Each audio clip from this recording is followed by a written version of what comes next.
네. 오늘은 먼저 하나님의 말씀 역대하 8장 1절과 9장 30절, 31절을 먼저 찾아서 읽겠습니다. 제가 읽겠습니다. 역대하 8장 1절입니다.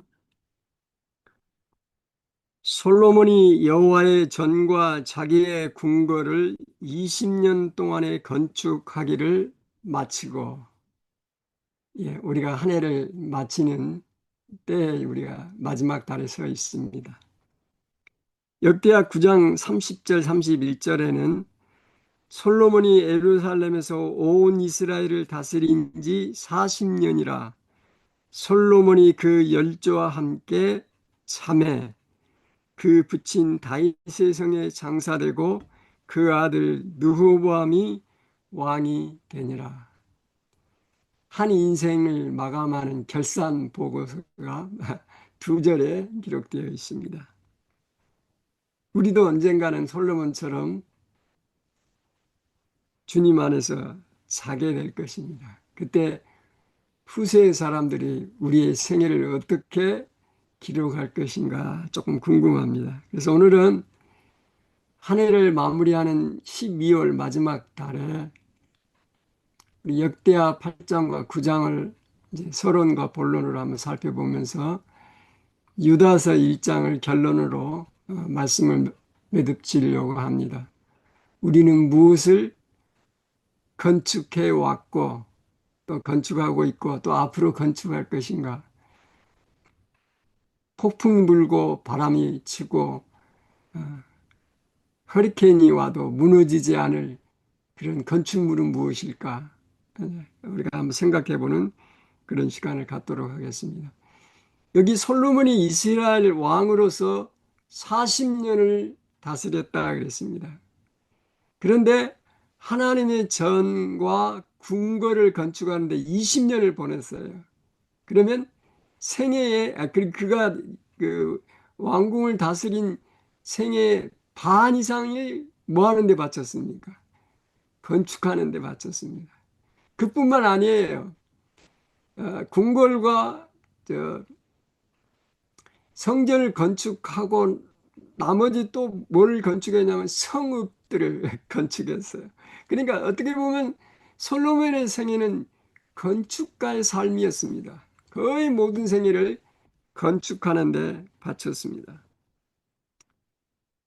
자, 저와 여러분은 무엇을 위해 건축하기 위해서 살아오셨습니까? 한 해를 돌아봅니다.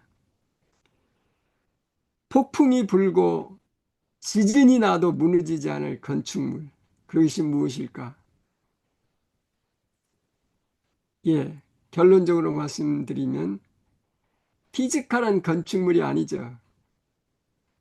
우리의 품성, 예수님 닮은 품성입니다. 오직 우리가 하늘에 가지고 갈 수 있는 것, 그것은 예수님 닮은 품성, 그거지 않습니까? 그래서 오늘은 그 말씀에 초점을 맞춰서 좀 드리려고 합니다. 역대하 8장 1절에서 6절까지, 역대하 8장 1절에서 6절까지 한번 나중에 한번 읽어보세요. 건축이라고 하는 단어가 몇 번 나오는지 한번 세어보세요. 제가 세어보았습니다. 8장 1절에서 6절까지 건축이라고 하는 단어가 8번 나옵니다. 그러면 6절이니까 한 절에 한 번, 어떤 절은 두 번 나왔다는 얘기예요. 건축이라고 한 단어가요. 예. 성전을 건축하고 자신이 거할 궁전을 건축하고 성읍을 견고하게 건축하고 건축. 그 많은 것들을 건축은 참 잘했어요. 특별히 솔로몬 성전이라고 불리는 하나님의 성전을 지은 거 7년 동안 지었잖아요. 아버지가 그때 짓기를 원했던 거 아들이 물려받아서 잘 지었습니다. 그죠? 아주 잘했어요. 예, 잘했어요. 또 자기의 궁궐 지은 거 잘했어요. 그리스도인들은 잘 살아야 돼요. 그죠? 잘했어요. 성읍을 견고하게 건축하는 거 저게 침입으로부터 잘 보호하기 위해서 성읍을 건축해서 백성들의 생명을 지키는 거 굿잡 잘했어요. 그런데 그 많은 건축물 중에서 건축하지 말았어야 될 게 하나 있어요. 그게 뭔지 기억하시나요? 역대하 8장 11절에 제가 한번 읽어보겠습니다. 솔로몬이 바로의 딸을 데리고 다윗성에서부터 저를 위하여 건축한 궁에 이르러 가로되 내 아내가 이스라엘 왕 다윗의 궁에 거하지 못하리니 이는 여호와의 개가 이룬 것은 다 거룩함이니라 하였더라. 솔로몬의 아내가 누구예요? 애굽 바로의 딸이에요. 이방 여인이에요. 이방 여인을 데리고 와서 결혼했잖아요. 그런데 솔로몬이 생각하기를 하나님의 이게 전이 있는 곳은 거룩한 게이기 때문에 좀 멀리 떨어진 곳에 다니성이지만 좀 성전하고는 좀 거리가 있는 데다가 그 아내를 위해서 궁궐을 지어서 거기에 거하게 합니다. 자, 따로 분리되었다고 해서 그 이방 여인과 결혼한 것이 정당화될 수 있을까요? 절대 아닙니다. 신명기 17장 17절에 보면 이스라엘 백성들은 이방인과 차폰 결혼하면 안 돼요. 특히 왕들은 이방 여인과 결혼하지 말라 그렇게 하셨어요. 왜냐하면 그 이방 여인들이 가지고 온 신 우상으로 인하여 그들이 나중에 하나님을 범죄한 경향으로 흘러가기 때문에 그렇습니다. 여러분, 첫 단추를 잘못 잠그면 나머지는 아무리 열심히 수없이 많은 걸 잠궜어도 다 허사예요. 다시 다 풀어서 다시 잠가야 돼요. 솔로몬이 애굽 바로의 딸을 첫 아내로 맞아들인 이후로 이건 물론 정략 결혼이었죠. 애굽과 이스라엘하고 평화를 유지하기 위해서 정략적으로 결혼한 거지만 그가 그런 목적을 가지고 했다 하더라도 하나님의 첫 번째 명령을 범한 거예요. 이방인과 결혼한. 그것이 계기로 해가지고 솔로몬이 수많은 이방 나라들과 그 여자들을 데려다가 결혼해서 아내로 삼잖아요. 수백 명이 되잖아요, 처첩이. 그것이 이게 첫 번째가 잘못된 것 때문에 열왕기 상 11장 4절에 뭐라고 기록이 됐냐면 솔로몬이 나이 늙을 때 왕비들이 그 마음을 돌이켜 다른 신들을 좇게 하였다 그랬어요. 솔로몬은 세상에서 제일 지혜로운 왕이었잖아요. 하나님이 지혜를 주셔서. 근데 그는 지혜를 말을 했지만은 지혜를 가르치고 지혜를 노래하고 지혜를 사랑했지만 그의 삶은 지혜롭지 못하게 살았습니다. 여러분, 지혜를 지혜롭게 말하는 거하고요. 지혜를 지혜롭게 사는 거하고는 차이가 있습니다. 이제 차이가 있습니다. 솔로몬이 뭐 순수한 동기로 이방 여인 데리다가 개종시켜서 하나님을 예배하면 되지 않겠느냐 그렇게 했지만은 결국은 그건 자기 합리화에 그렇게 되지 못했습니다. 그 왕비들이 그의 마음을 돌이켰어요. 그래 결국 솔로몬이 늙어서 그렇게 해서 결국 하나님을 떠나게 됐어요. 마지막엔 그가 후회하고 회개하고 하나님 앞으로 돌아왔지만 그가 뿌린 씨앗들은 이미 자라고 있었어요. 굉장히 중요합니다. 젊은 시절에 그가 하나님께 그 지혜를 구하고 백성을 다스릴 수 있는 지혜를 구하고 잘했어요. 하나님 성전을 짓고 거기에 절기를 지키는 얘기 정말 잘했습니다.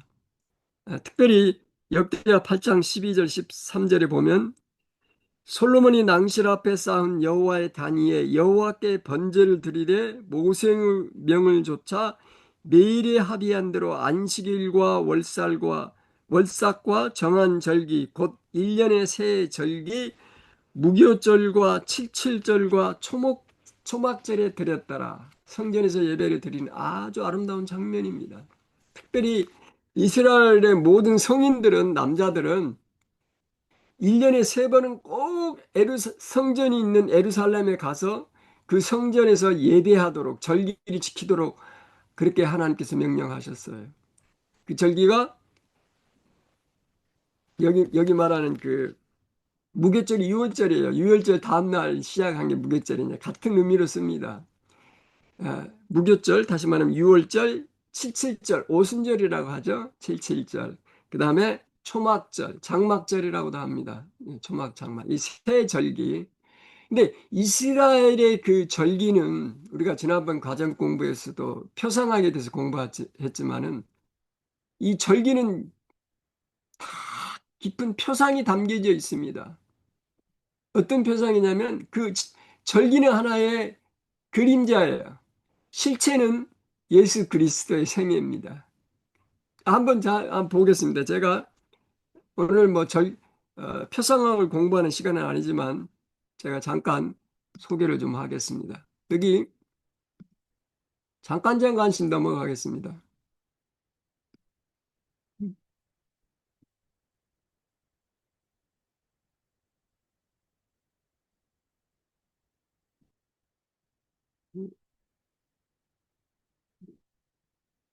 여기. 자, 봄절기, 이제 이스라엘의 절기는 7개가 크게 있는데요. 봄절기와 가을절기가 있어요. 봄절기에는 6월절, 그 다음에 무교절, 초실절, 요제절이라고도 하죠. 칠칠절, 오순절, 滅줄절 이렇게 있습니다. 봄절기가. 자, 6월절은 여러분 잘 아시다시피 성령으로 1월 14일 저녁입니다. 저녁에 양 잡아서 제사를 드려서 거기 예굽에서 나오는 날이죠. 저녁. 이 어린 양을 잡아서 양 잡아서 출애굽하는 기념하는 6월절에 이 표상의 실체는 예수 그리스도의 십자가를 상징합니다. 희생을 상징하죠. 어린 양, 십자가 상징. 예, 더 깊이 나중에 한번 더 연구해 보세요. 굉장히 예, 구속사적인 의미가 깊습니다. 그 다음에 나오는 게 칠칠절, 오순절이라고 하고 매추절이라고도 그래요.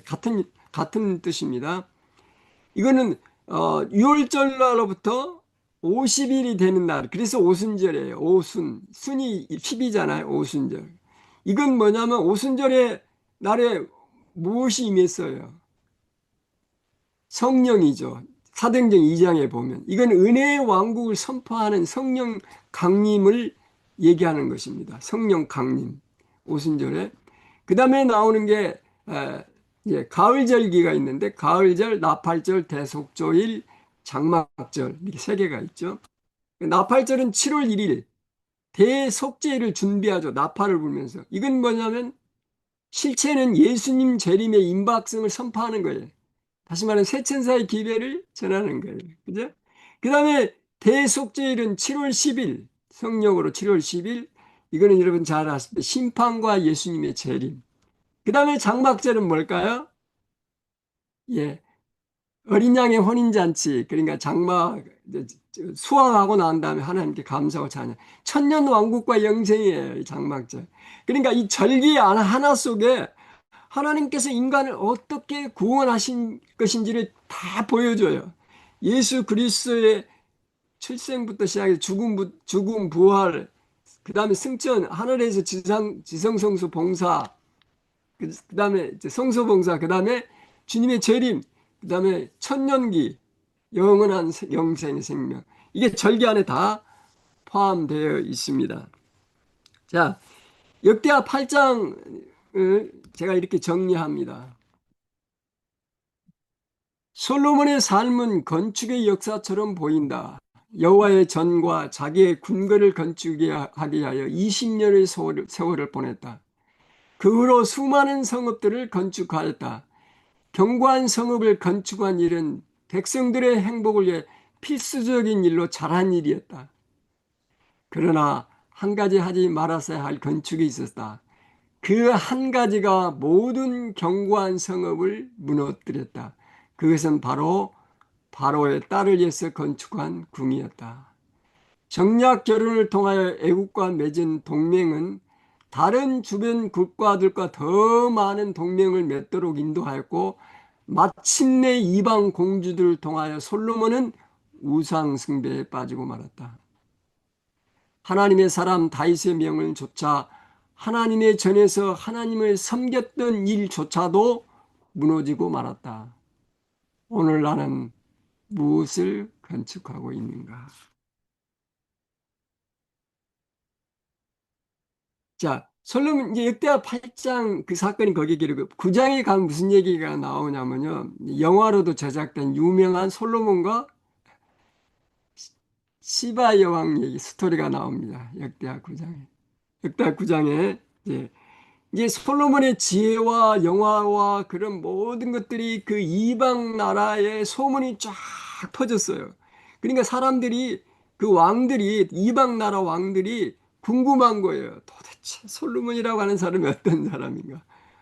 어떻게 그렇게 그 나라가 부귀와 영화를 누릴 수 있는가? 그 지혜가 뭐 어떻게 특별히 솔로몬의 지혜가 특출하다는 소문이 나서 많은 이방 나라 왕들이 솔로몬을 한번 보는 게 꿈이었어요. 우리 한국에서 못 살았을 때 미국에 한번 가보는 게 꿈이었듯이 솔로몬을 한번 방문하는 게 꿈이었습니다. 드림이었어요. 그래서 그 중에 한 사람이 누구냐면 시바 여왕이에요. 시바 여왕이 와서 그 보고는 뭐라 그러냐면 소문의 절반도 안 된다. 그래 실제가. 그렇죠. 보통은 실제보다는 소문이 더 부풀리잖아요. 근데 시바형에서 말하기를 내가 들은 소문은 절반밖에 안 돼요. 실제는 그 훨씬 많다. 그렇게 합니다. 그러면서 그가 한 말이 제 마음에 와 닿았습니다. 뭐라 그랬냐면요. 역대하 9장 8절에 당신의 하나님 여호와를 송축할지로다. 하나님이 당신을 기뻐하시고 그에 올리사 당신의 하나님 여호와를 위하여 왕이 되게 하였도다. 당신의 하나님의 이스라엘을 사랑하사 영원히 견고하게 하시려고 당신을 세워 저희 왕을 삼아 공과 의를 행하게 하셨도다 하고 하나님이라고 하는 단어가 4번 나옵니다. 그죠? 빨간 글씨로. 당신이라고 하는 단어도 하나, 둘, 셋, 넷, 5번 나와요. 당신은 솔로몬이죠.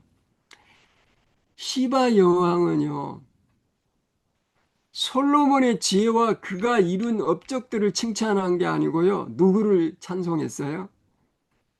하나님 여호와를 찬송했습니다. 하나님을, 하나님을 찬송했어요. 굉장히 중요한 의미를 가지고 있습니다. 그 여왕은 그 외적인 어떤 화려함, 그 아주 기절할 정도로 거기 보면 기절했다 그랬어요. 얼마나 화려하고 웅장하든지 궁궐 일고 하는 모습.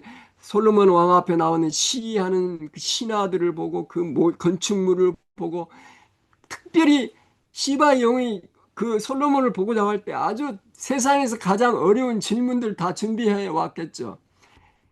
질문들을 수없이 퍼부었는데 솔로몬이 하나도 막힘없이 그 지혜를 풀었을 때 시바 여왕이 기절할 정도로 됐다 그랬어요. 나 읽어보세요. 그 기절.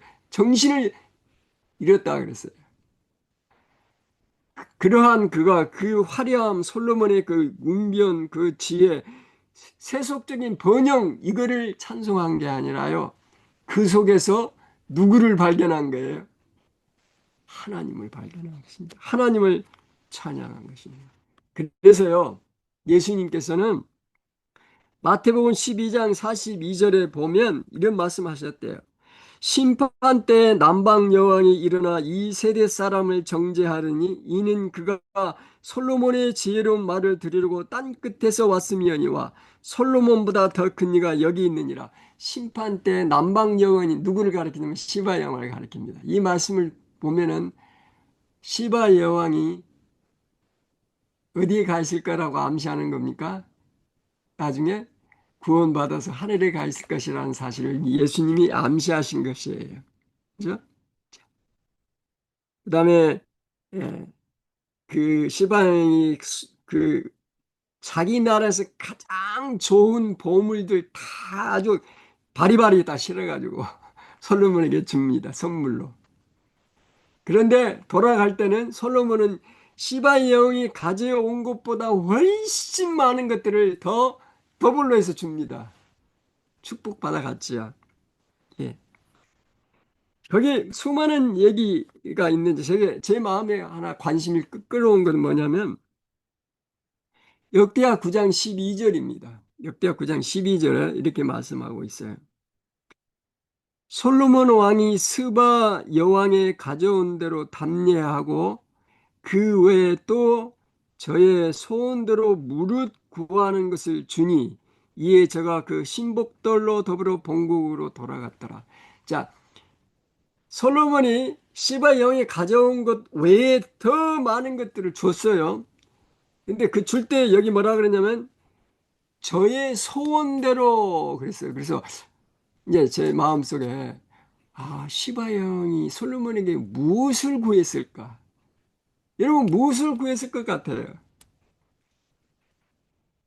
그 화려한 보물들, 진귀한 것들 다 이미 가지고 있어요. 무엇을 더 바랐겠어요? 바랐겠어요. 그죠? 솔로몬이 이미 줬는데 뭘 구했을까? 제가 상상을 해봅니다. 여기 10장에 정면에서 이렇게 합니다. 열왕기상 10장, 이게 역대하 9장하고 같은 병렬장이에요. 열왕기하고 역대하는 역사적인 사실이 다른 관점에서 기록됐어요. 중복된 기록이 많습니다. 그래서 역대하 9장과 열왕기상 10장은 같은 내용을 다른 관점에서 약간 다르게 기록한 것이 역대기입니다. 역대기, 열왕기. 자, 10장에 이렇게 제가 정리합니다. 천하가 다 솔로몬의 지혜를 들으며 그 얼굴을 보기 위하여 각기 예물을 가지고 예루살렘을 방문하였다. 솔로몬도 왕의 규례대로 그들에게 물건을 주고 또한 저들의 소원대로 구하는 것을 주어 돌아가게 했다. 그들은 무엇을 주고 무엇을 받고 어떤 것을 구하여 받아서 돌아갔을까? 아무리 화려하고 가치 있는 물건들이라 할지라도 영적인 것에 비하면 아무것도 아니야. 스바의 왕이 솔로몬에게 구한 것이 무엇이었는지 궁금하다. 아마도 하나님에 관한 더 깊은 지혜와 지식이 담겨진 문서가 아니었나 싶다.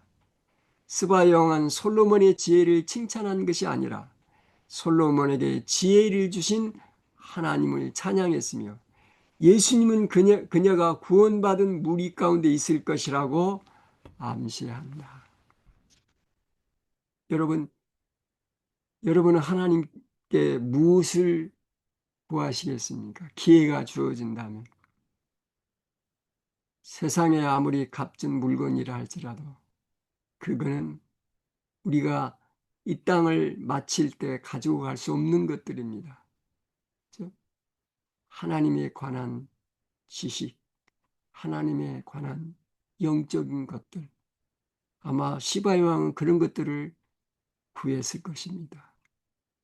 저는 그것을 확신합니다. 여러분, 우리 기억절을 다시 한번 돌아보겠습니다. 역대하 8장 1절 오늘의 기억절입니다. 솔로몬이 여호와의 전과 자기의 궁궐을 20년 동안에 건축하기를 마치고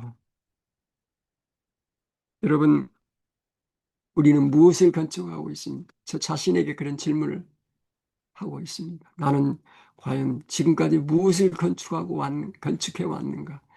또 나는 지금 무엇을 건축하고 있는가? 앞으로 나는 무엇을 건축할 것인가? 만약 하나님께서 나에게 기회를 주셔서 네가 원하는 거 다 구해, 내가 네가 원하는 거 다 주마 할 때 나는 하나님께 무엇을 구할 준비를 하고 있는가? 자, 역대하 9장 이렇게 정리합니다. 기도가 더 많이 필요한 때는 여호와의 회막이 있는 기본 산당 회막 앞에서가 아니라 역대하 1장 7절 12절에 그 솔로몬이 구한 게 나오죠. 휘황찬란한 상하 보좌가 놓여 있는 솔로몬 궁전에 있어이다. 솔로몬은 스바 왕이 자신에게 한 말을 결코 잊어버리지 말았어야 했다. 당신의 하나님 여호와를 송축할지로다. 하나님이 당신을 기뻐하시고 당신의 하나님이 당신을 세워 다섯 번이나 반복되는 당신이 바로 자신이었음을 기억해야 했다. 네 번이나 반복되는 하나님을 반드시 잊지 말아야 했다. 당신이 유일하게 살아남을 수 있는 비결은 네 번에 걸친 하나님을 잊어버리지 않는 것이다.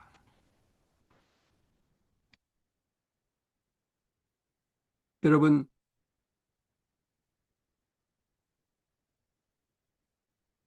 하나님을 잊지 마십시다. 지난 1년 한 해 동안 우리를 여기까지 인도해 주신 하나님의 은혜를 기억하십시다. 우리는 무엇을 건축해야 될까요? 유다서 1장에 이렇게 말하고 있습니다. 유다서 1장 20절 21절에 보면 사랑하는 자들아 너희는 지극히 거룩한 믿음 위에 자기를 건축하며 성령으로 기도하며 하나님의 사랑에서 자기를 지키며 영생에 이르도록 우리 주 예수 그리스도의 궁의를 기다리라. 자기를 건축해야 되는 것입니다. 화려한 건물이 아닙니다. 나 자신을 건축해. 어디에다 건축해요? 지극히 거룩한 믿음 위에 건축하는 것입니다. 그리고 믿음 위에 건축한 나 안에, 내 속에 예, 뭘로 채워야 되면 사랑과 소망으로 가득 채워야 되는 것입니다. 그래서 유다서 1장을 자세히 공부해 보시면 결론은 이것입니다. 우리가 어떻게 이 건축이 가는가? 나를 건축할 수 있는가? 어떻게 건축이 가능한가? 그 비결을 가르쳐 줍니다. 첫 번째 비결이 17절에 기록되어 있어요. 기억하라는 것입니다. 사도들의 말씀을 기억하라. 하나님의 말씀을 기억하는 것입니다. Remember, 기억하는 것입니다. 그 다음에 21절에 보면 하나님의 사랑 안에 남아있으라 그랬어요. Remain, 남아있으라 그랬어요. 그 다음에 23절에 보면 구원받지 못할 자들을 위해 심판의 불석에서 들어가서 그 위험에서 끄집어내라, 끌어내라 그랬어요. 리무브, 그들을 그 어려운 상황까지 리무브 하라는 것입니다. 기억하십시오. 3R입니다. Remember, Remain, Remove. 이것이 거룩한 믿음 위에 자신을 건축하는 비결입니다. 하나님의 말씀, 성경 말씀을 곁에 두시고 기억하는 것입니다. 그 다음에 그 말씀 안에, 다시 말하면 그 하나님의 사랑 안에 우리가 계속 머물러 있는 것입니다. 그 다음에 우리 자신만 그 속에 있는 게 아니라 다른 사람들을 하나님 사랑 안으로 끌어오는 것입니다. 그들을 그 악에서 리무브 시키는 일이 우리에게 있는 것이죠. 이게 우리가 사실 건축해야 할 건물입니다. 하나님의 말씀. 사단은 끊임없이 우리가 하나님의 말씀을 잊어버리도록 공격해 옵니다. 그죠? 성경의 태초에 아담과 하와가 범죄한 장면이 창세기 3장에 나오는데요. 그 시초가 뭐냐면 하나님이 그렇게 말씀하셨어? 마귀가 그랬잖아요. 이거 다 먹지 말라 그랬어? 하나님의 말씀을 의심하게 만들잖아요. 예. 누가 말씀하셨는지를 기억해야 되고요. 그분이 말씀하신 내용이 무엇인지를 기억해야 되고요. 그렇게 말씀하신 이유가 무엇인지를 우리가 늘 기억해야 됩니다. 그래서 말씀을 늘 가까이 하고 우리가 말씀을 늘 연구하고 하는 게 굉장히 중요합니다. 그 다음에 우리 그리스도인 삶의 기초인 믿음 위에 자신을 세우고요. 그 다음에 그 믿음 위에 항상 이 기도의 삶, 그 다음에 우리의 마음 생각 가운데 그 사랑이 항상 넘치는 그런 삶, 그것이 우리에게 필요하고요. 그 다음에 우리에게 필요한 영적 분별력입니다. 선과 악을 구분할 줄 아는 영적 식별력. 이 구분하는 시금석이 뭐예요? 하나님 말씀이잖아요. 하나님 말씀.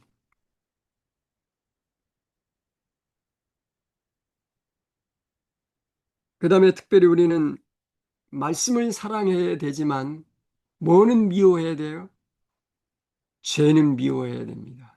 우리가 죄인은 사랑해야 되지만 죄는 멀리해야 돼요. 예, 이것이 유다가 우리에게 주는 교훈입니다. 그러면서 유다는 마지막 결론을 이렇게 맺고 있습니다. 24절, 25절에 보면 능히 너희를 보호하사 거침이 없게 하시고 너희로 그 영광 앞에 흠이 없이 즐거움으로 서게 하실 자 곧 우리 구주 홀로 하나이신 하나님께 우리 주 예수 그리스도로 말미암아 영광과 위엄과 권력과 권세가萬고 전부터 이제와 세세 있을지어다. 아멘. 여러분, 유다의 마지막 결론은 우리 주님 오실 그날까지 우리를 능히 보호하사 거침이 없게 하시고 우리 주님 앞에 설 때 우리가 흠이 없이 즐거움으로 서게 하도록 그렇게 해달라고 하는 것이 유다의 간절한 소원이었고요. 우리 자신의 소원도 그렇죠. 우리 주님 오신 그날에 우리가 주님 앞에 흠없이 서는 것입니다. 그것이 우리의 소망이자 우리의 희망이지 않습니까? 그렇죠? 유다서 1장을 이렇게 정리합니다.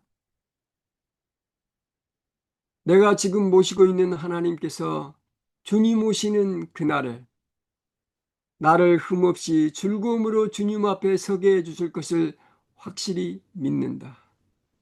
그렇다면 오늘 내가 그분을 위해 해야 할 일은 무엇일까? 주님의 형제 유다는 세 가지를 권면하고 있다. 기억하라는 것입니다. 사도들의 경고에 주의하라. 남아있으라. 믿음과 소망과 사랑 가운데 있으라. 끌어내라. 복음을 알지 못하고 불 가운데 있는 곧 죄 가운데 있는 형제들을 구원하라는 것입니다. 오늘도 넘어지지 않고 똑바로 서서 걷기 하여 내 손을 그분께 내민다. 여러분, 폭풍이 불고 지진이 나도 무너지지 않을 건축물. 그것은 거룩한 믿음의 자신을 건축하는, 다시 말하면 예수님 닮은 품성입니다.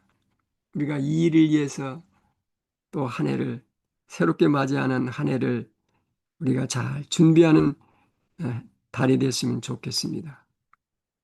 여기 유다서 1장 20절 21절에 사랑하는 자들아 너희는 너희의 지극히 거룩한 믿음 위에 자기를 건축하며